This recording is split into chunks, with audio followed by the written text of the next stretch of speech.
Les vérificateurs de faits sur Facebook reçoivent de l'argent d'une société liée au régime chinois. Ceci alors qu'ils intensifient la répression de ce qu'ils appellent des fake news. Un ancien législateur de Hong Kong demande instamment aux États-Unis de sanctionner la Chine et de bloquer son économie. Le plus grand opérateur de téléphonie mobile d'Europe, Vodafone, a censuré au Royaume-Uni les sites web relatifs à une pratique pacifique de méditation.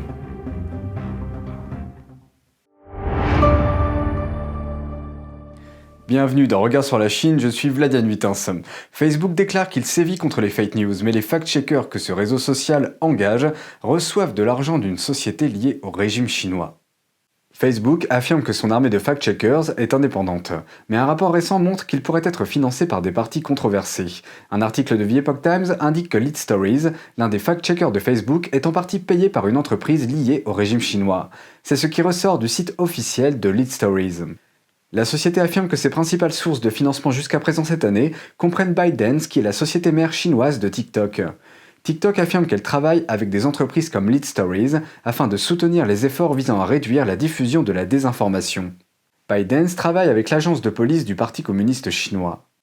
L'entreprise a signé un contrat avec le ministère de la Sécurité publique du régime l'année dernière pour former la police à la diffusion de sa propagande sur les réseaux sociaux. ByteDance est elle-même inondée de désinformation. Sur la plateforme chinoise de TikTok, les vidéos virales se multiplient, affirmant que le virus du Parti communiste chinois a été extrait d'un laboratoire américain et amené en Chine par l'armée américaine. La plupart de ces fake news ont été publiées par les médias d'État chinois sur la plateforme. Lead Stories est l'un des vérificateurs de faits les plus prolifiques du contenu américain de Facebook. La moitié de ces fact-checkers sont des anciens employés de CNN. Les fact-checkers de Facebook doivent être certifiés par l'International Fact-Checking Network.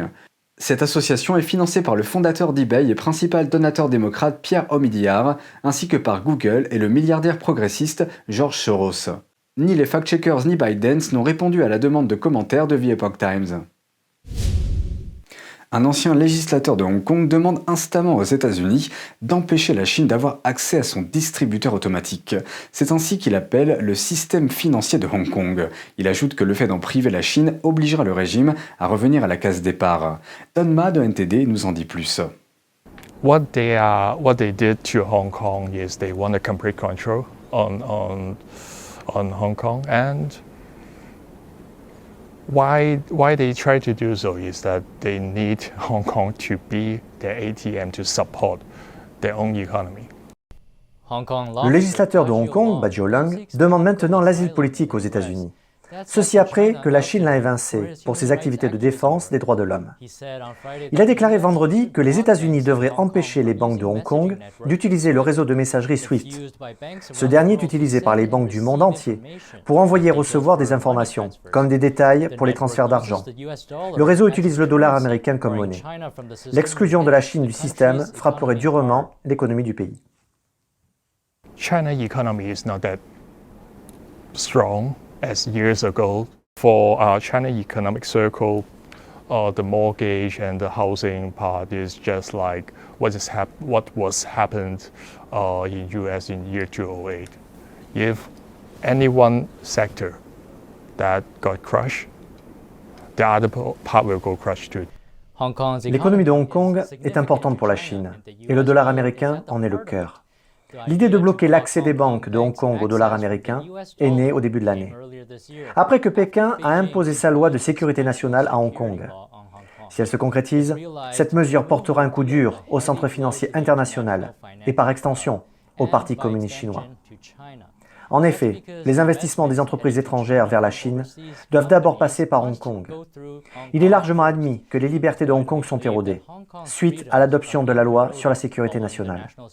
Cette loi stipule que tout ce que Pékin considère comme de la subversion, de la sécession ou du terrorisme est passible d'une peine pouvant aller jusqu'à la prison à vie. Selon Lung, la situation politique de Hong Kong est bien pire que ce que les gens pensent.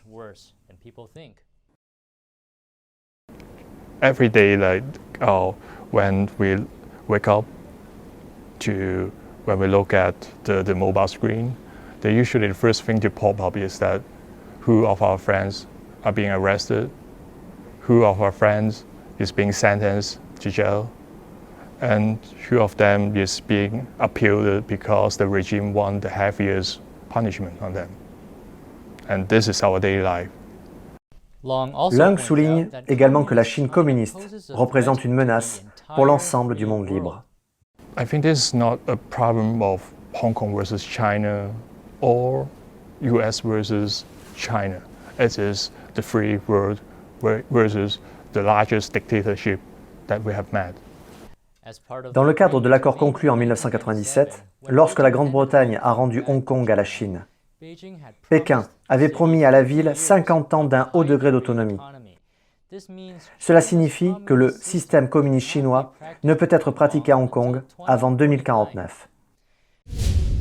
Le plus grand opérateur de téléphonie mobile d'Europe, Vodafone, a censuré au Royaume-Uni les sites web relatifs à une pratique pacifique de méditation. There was a red message for adult content, and it was so weird because I have been accessing this website for the last 17 years, every day of my life.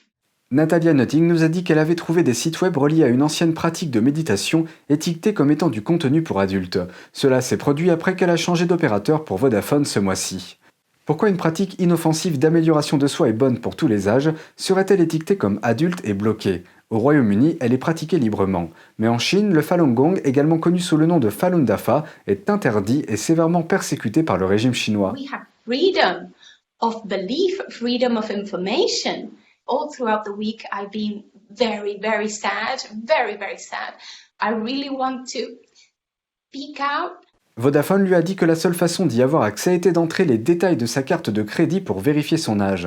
Elle a décidé d'annuler son contrat. La branche de Vodafone au Royaume-Uni a déjà déclaré qu'elle utilisait un mélange d'équipements Nokia, Ericsson et du géant chinois Huawei pour ses Mac 4G et 5G. Selon son site web, Vodafone a conclu un partenariat avec la société chinoise Oppo en mai de cette année. Selon Casey Fleming, expert en cybersécurité, des entreprises comme celle-ci peuvent être contraintes de mettre fin à la liberté d'expression lorsqu'elles font des affaires avec Pékin. Communist Party wants to control absolutely every facet of the Chinese people's lives. For a company or a website to be on a blacklist or an organization to be on a blacklist, that's not done by accident, that's done by decision. To put it to the test, I also purchased this Vodafone mobile Wi-Fi hotspot, connected to it, and tried to access Falun Gong websites, and I was blocked, and it said it was adult content. Parmi les autres sites web bloqués, on trouve également la version chinoise de la presse partenaire de NTD, The Epoch Times. Jen Werrell a contacté le bureau de presse de Vodafone, mais Vodafone n'a pas répondu à la question « Pourquoi ces sites sont-ils étiquetés comme étant du contenu adulte au Royaume-Uni ?» Le directeur général du Centre d'information à but non lucratif sur le Falun Dafa signale des cas similaires de censure aux États-Unis. Ils peuvent provenir d'agents non officiels du Parti communiste chinois qui passent des appels à des vendeurs de logiciels. Very pro-Beijing Chinese nationals, either spurred on by the consulate or just in their own group, will call these software vendors who do restrictions on either phone or a corporate network or what have you, and tell them all kinds of lies about Falun Gong. It scares the software company, and so they start putting Falun Gong websites on age-restricted, categories, which is completely false. Une pétition britannique du début de l'année a également déclaré que l'utilisation d'un routeur domestique Vodafone interdit l'accès au site du Falun Gong, les bloquant comme étant du contenu pour adultes. Pour éviter la censure de YouTube, vous pouvez vous rendre dès maintenant sur notre site internet et vous inscrire à la newsletter pour pouvoir recevoir toutes les informations et continuer à nous suivre sur la toile. Par ailleurs, vous pouvez également nous retrouver sur les plateformes Odyssey et Rumble. Les liens vers les autres plateformes de notre chaîne sont en bas de la description de la vidéo. C'est tout pour aujourd'hui, merci d'avoir suivi Regard sur la Chine. N'hésitez pas à partager nos vidéos pour nous aider à défendre la liberté de la presse et les droits de l'homme. Très bonne soirée et à bientôt.